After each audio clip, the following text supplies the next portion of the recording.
journalistes, bonjour. Nous sommes avec M. Tchai Gabi. Il est le nouveau, si vous voulez, celui qui a succédé aujourd'hui à Togo à la tête de la COJER. Il est aussi responsable politique au niveau du département de Podor, précisément à Benediabe. Bonjour. Bonjour, M. Tonga. Nous avons le plaisir de vous recevoir aujourd'hui comme invité du jour. L'actualité, c'est la COJER, surtout la direction. Abdoumbo, il a été débarqué. Est-ce que vous pouvez revenir un peu sur ce scénario? Bon, débarquer, c'est un peu trop dire, parce que c'est un responsable étatique. Il occupe vraiment de hautes fonctions aujourd'hui au niveau de l'État, en tant que troisième vice-président de l'Assemblée nationale, mais en même temps aussi en tant que responsable de la structure de la COJER. Donc, nous avons été hier à Thiès, jeunesse républicaine, afin d'être édifiés un peu par rapport au fonctionnement de la structure, qui depuis 2012, la jeunesse ne se sent pas être impliquée dans la gestion des affaires du parti. Et entre autres, nous avons eu quand même pas mal de soutien du président de la République, que la jeunesse n'a jamais eu accès à ces soutiens-là. Ou même s'ils ont eu accès, il n'y a jamais eu une gestion transparente par rapport à ces soutiens-là. Donc nous avons décidé hier, en assemblée générale, avec une bonne représentativité de la jeunesse. Certes, peut-être il y a des jeunes qui diront nous n'étions pas là ou autre, mais je sais qu'il y avait une forte représentativité des départements du Sénégal. Nous avons pris une décision ferme sur laquelle nous écoutons le président de la République, qu'à partir d'hier, que sa succession elle est définitive. Nous avons mis en place une coordination provisoire en attendant que la structuration soit faite, parce que là actuellement nous sommes à une période électorale. Nous sommes beaucoup plus concentrés aux élections qu'à la structuration du parti. Et je pense que ces élections nous faciliteront, Inch'Allah, la structuration même du parti. Entre autres, on a été jusqu'à chez lui hier, on a été à Thiès, nous avons rencontré des jeunes de Thiès, à savoir les jeunes des 3 communes d'arrondissement de Thiès, Thiès Nord, Thiès Est, Thiès Ouest. Nous avons tenu une réunion d'abord afin de les édifier, l'objet de notre visite à Thiès. Et suite à cette réunion, nous avons fait une nouvelle délégation des 37 jeunes qui sont venus du Sénégal, plus les jeunes de Thiès. Nous avons été chez lui. Malheureusement, bon, je l'avais déjà avisé le samedi. Samedi, j'ai été à Thiès tout seul pour le rencontrer, pour lui parler, parce que je n'ai jamais eu de barrière. Il a toujours été mon mentor, il a toujours été mon responsable. Maintenant, il est arrivé à un moment donné, la jeunesse a besoin d'un changement, la jeunesse a besoin d'être impliquée dans la gestion du parti. Donc nous avons remarqué qu'il n'a plus le temps par rapport à sa fonction étatique. Il n'a plus le temps, il est appelé peut-être à d'autres fonctions, ou il est appelé même par rapport à sa limite d'âge même. Ce n'est plus possible même qu'il dirige cette structure en fait, par rapport à son âge. Qu'est-ce qu'il vous a dit hier quand vous avez rencontré M. Abdoumbo? Non, moi c'est moi-même qui l'ai rencontré le samedi, personnellement. J'ai été chez lui, je lui ai expliqué l'objet de ma visite. Ça fait presque 2 ans, depuis que nous sommes là, notre accession au pouvoir, nous avons compris que vous avez fait votre temps, vous n'avez plus rien à prouver à la jeunesse de ce pays. Parce que tout le monde vous a connu fidèle au président de la République, tout le monde vous a connu défenseur du président de la République. Mais aujourd'hui, la jeunesse républicaine ne se sent plus impliquée dans ta démarche. C'est-à-dire que c'est la démarche qui n'est pas noble. À chaque fois que Abdoumbo fait des choses, il le fait tout seul. Et il le fait au nom de la jeunesse. Donc nous ne nous sentons pas impliqués et nous aujourd'hui nous représentons les COJER de nos départements. Nous ne représentons pas la COJER de Thiès ni la COJER de Dakar. Nous représentons des COJER des 45 départements du Sénégal. Donc Abdoumbo, il est descendu parce qu'il est reproché de mauvaise gestion. Donc c'est une mauvaise gestion, il a une gestion unilatérale. Nous n'avons rien contre sa personne et autres. Nous l'avons toujours connu fidèle au président de la République. Mais nous aussi, nous avons porté notre choix au candidat Macky Sall en 2012 pour le changement. Pour le changement, si je dis changement, c'est pour que nous soyons impliqués dans la gestion des affaires du pays et aussi dans la gestion des affaires politiques de notre parti. Actuellement, nous avons mis en place un dispositif, nous avons mis en place un bureau dont les jeunes qui étaient là ont porté leur choix sur ma personne pour diriger la structure.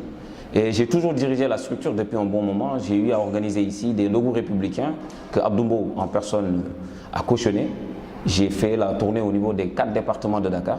Durant le mois de Ramadan passé, on a eu à organiser des cocktails dînatoires afin de vulgariser un peu les projets du président de la République. Nous avons eu à faire ici un grand meeting à travers un projet qui était jeunesse et gouvernance locale. jeunesse et gouvernance locale, notre combat était que les jeunes soient investis sur les listes. Parce que nous n'avons aucun intérêt d'accompagner des ministres et des DG pour tout simplement faire leur promotion. Nous avons envie d'être au niveau de la sphère politique. Nous avons envie d'être dans les arcanes du pouvoir parce que nous sommes la relève de ce pays. Entre autres, nous avons compris que le président de la République, nous sommes la nouvelle génération. Notre vision, c'est pas que, c'est pas d'être dirigé par des DG ou des députés ou des ministres. Nous avons envie d'être autonomes dans notre démarche parce que notre engagement auprès du président de la République, c'est pas un engagement, de suivre. Nous ne sommes pas là pour suivre les responsables. Nous sommes là pour être autonomes. Nous avons une structure qui est autonome. Nous avons envie de gérer par notre propre technique, par nos propres mécanismes et autres pour que cette structure soit vivante. Et je pense même, sans trop abuser, je pense que c'est peut-être depuis 2012 jusqu'à là où je vous parle, depuis que j'ai pris les commandes de la COJER, je pense que ça doit être peut-être la seule et unique structure qui a réussi à réunir l'ensemble des structures du parti. Nous avons fait le Ndogo républicain, le premier Ndogo républicain, on l'a fait à Guédiawaye avec aucun moyen du parti. Aucun moyen, on l'avait parrainé au stage du parti, ils étaient présents. Le coordinateur Bokarsal, il était avec nous à Guédiawaye. Nous l'avons fait à Pékin, on avait invité le coordinateur des cartes, Thierno Alassane Sall, il était avec nous. Nous avons réuni à tisser un partenariat avec les femmes du parti, avec Mme Badiane qui était venue à Rufisque, et nous l'avons clôturé à Dakar. Imaginez-vous, le Ndogo républicain que nous avons organisé, après mon voyage avec le président de la République au G20, au mois de septembre, il m'a dit ouvertement que c'est le dernier jour de votre événement à Dakar que j'ai su que vous êtes en train de faire ce travail. Est-ce que lui, par rapport à cette affaire de la COJER, il est avec lui le président? C'est-à-dire, nous, actuellement, Jeunesse République, nous avons un grand problème parce que nous avons un écran entre nous, Jeunesse, et le président, parce que c'est Abdoumbo qui est là, entre nous et le président. Donc, notre premier objectif, c'est d'enlever cette barrière, lui faire comprendre que nous devons avoir accès au président au même titre que tout citoyen, nous devons avoir accès au président de la République au même titre que tout responsable politique du parti.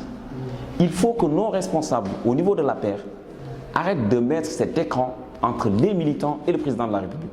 Parce que nous savons de lui que c'est un homme ouvert, c'est un homme qui a beaucoup d'ambition pour le Sénégal, mais là, le chemin actuel que nos responsables ont emprunté, ce n'est pas le bon chemin. Donc la seule alternative à ça, c'est de prendre une jeunesse forte, faire face à cette pression des partis alliés, faire face à la pression de l'opposition, mais faire face aussi au sein du parti de ces caméléons équilibristes qui n'arrêtent pas de polluer la sphère politique, surtout dans notre parti. Voilà notre combat, c'est d'éveiller les consciences. J'ai été en Casamance pour rencontrer, quand le président a été pour lancer le pôle de développement de la Casamance, ma vision c'était d'aller rencontrer ces jeunes de la Casamance pour les éveiller, leur faire comprendre, il y a beaucoup de choses qui se passent à Dakar. Est-ce que vous êtes au courant? Moi, je suis de l'autre côté du Sénégal, qui est le département de Podor.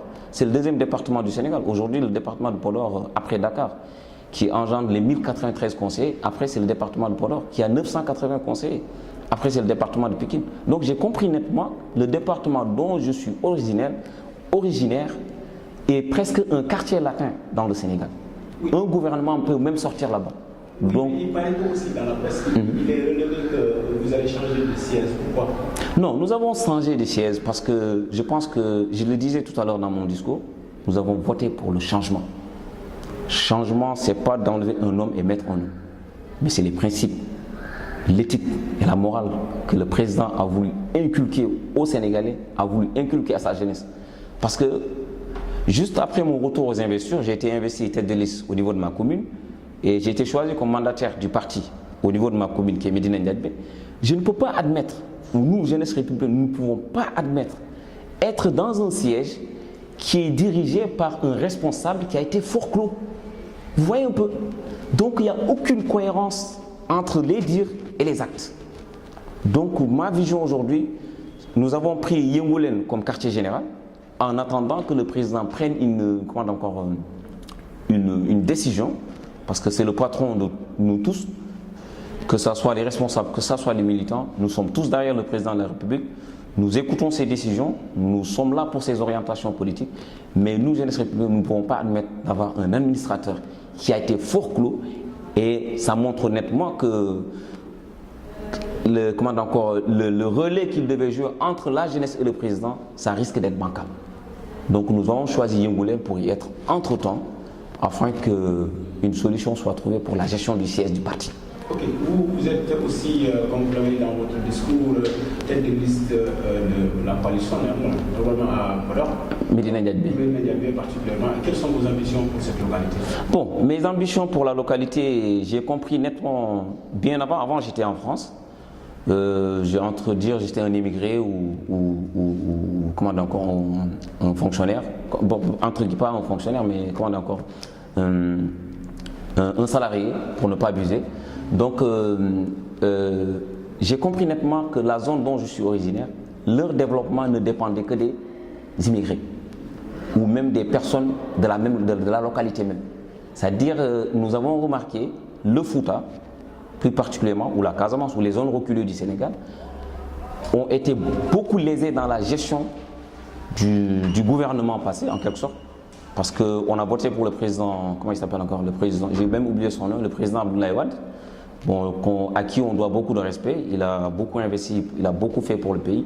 Mais le changement dont on attendait de sa gouvernance n'était pas au rendez-vous, en quelque sorte.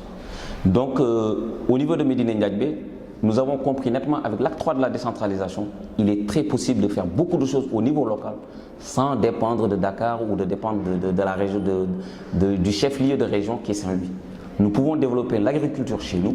Nous avons des terres, nous avons l'eau, nous avons le soleil, nous avons les ressources humaines. Nous pouvons avoir des infrastructures de santé de qualité. En même temps, nous profitons de cette occasion pour lancer un appel à toute la jeunesse du pays, que nous serons, Inch'Allah, le 4 à Thiès pour accueillir le président de la République. Et aussi, ça sera une occasion aussi de le rencontrer, parce que ça fait presque un bon moment que nous n'avons pas eu cette opportunité pour le rencontrer. Et en même temps, nous disons à la jeunesse de Thiès, vous avez vraiment le soutien de la jeunesse nationale, parce que, pour ne pas dire un maire fantôme, je vais juste me limiter à dire un fantôme, en quelque sorte, qui n'est là que, comment on appelle encore, que quand il y a des élections. D'ailleurs, même nous avons appris depuis bien longtemps qu'il disait qu'il n'est pas candidat à la mairie de Thiès. Il a parfaitement raison, parce qu'il a été disqualifié par l'article 157 du Code des collectivités locales, qui dit que tout conseiller qui manque 3 sessions successives, il ne peut plus être candidat au niveau de la... qui ne peut plus être candidat, ne peut plus postuler comme étant conseiller pour les élections de 2014. Donc lui, d'entrée, je pense que l'article 157 l'a disqualifié de la course. Il a parfaitement raison, parce que ses absences, il n'a jamais été à des sessions au niveau de la mairie de Thiès. 3 sessions successives, bon, je pense qu'il en a fait plus de 50, parce que 5 ans quand même, pendant 5 ans, si tu n'es là qu'à la mairie qu'une ou 2 fois, je pense que c'est catastrophique. Voilà des choses que vraiment que nous appelons à toute la jeunesse. Tout ce qui aujourd'hui sollicite l'électorat des populations, de respecter les populations, parce que tu ne peux pas demander à être conseiller et pendant 5 ans de mandat, on ne vous voit jamais au conseil municipal.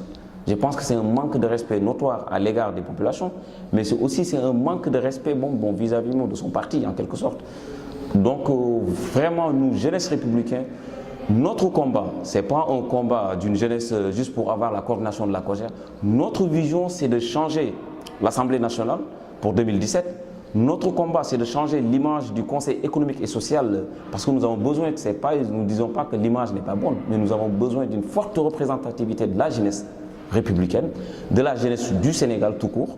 Donc, pour une bonne décentralisation des pouvoirs, pour la réussite de l'acte 3 de la décentralisation, pour la réussite du plan Sénégal émergent qui tend vers l'horizon 2020 ou plus même, notre vision, c'est que demain, que cette jeunesse soit à l'hémicycle, que cette jeunesse soit le directoire de campagne du président de la République pour 2017.